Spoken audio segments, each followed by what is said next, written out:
साहब एक साफी अभी तक गायब है, उसके बारे में कुछ कहेंगे? इमरान रियाज के बारे में, गर्मी वो भी कौन सा बेटा है इमरान रियाज के बारे में कुछ कहे? देखिए बात ये है, आईजी साहब कहते हैं कि जी मुझे नहीं पता कहाँ पे है। अब मैं इस बारे में क्या कह सकता हूँ? हो सकता है कि रूपोश वापस आ जाए। ये किसकी फेलियर है? अगर आईजी साहब को भी नहीं पता है, अगर शहरी लापता हो जाते हैं, मैं इस बारे में क्या कह सकता हूँ? नहीं, आप लोग पावर में, आप लोग हुकूमत में है सर। केस उनका चल रहा है लाहौर हाई कोर्ट में, वहाँ देखते हैं क्या बनता है। मुझे तो नहीं उनके कहाँ पे।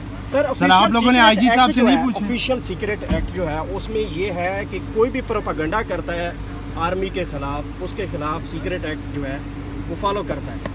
नवाज शरीफ ने मुंबई हमले के खिलाफ जो है वो भारत में खड़े होकर कहा था।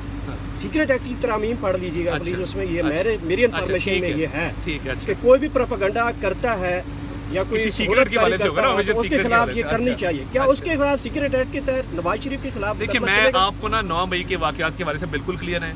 नवाज शरीफ एक मुहिब्बे वतन लीडर है।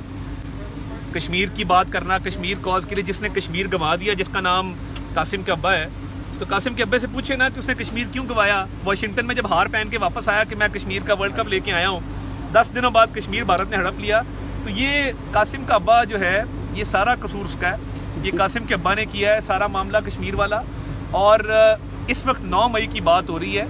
आप अगर माजी में कुछ स्टेटमेंट किसी से एट्रीब्यूट करेंगे तो मैं नहीं समझता ये मुनासिब। अच्छा सर, माजी में आपने भी तो हमला किया था ना सुप्रीम कोर्ट, उसके बारे में क्या ख्याल है? हाँ बिल्कुल, बड़ा अच्छा सवाल है। सुप्रीम कोर्ट पे जो हमला हुआ था उसमें जो लोग मुलव्विस थे उनका ट्रायल होके उनको सजाएं हुई थी। मरहूम तारिक अजीज, फेमस मीडिया पर्सनैलिटी, ताहयात नाहली जेल गए थे। मियां मुनीर साहब लाहौर से भी हयात है, बड़े सरकर्दा रहनुमाएं। ट्रायल हुआ था, जेल गए थे, सारी जिंदगी के नाअहल हुए थे। बहुत शुक्रिया, थैंक यू सो मच।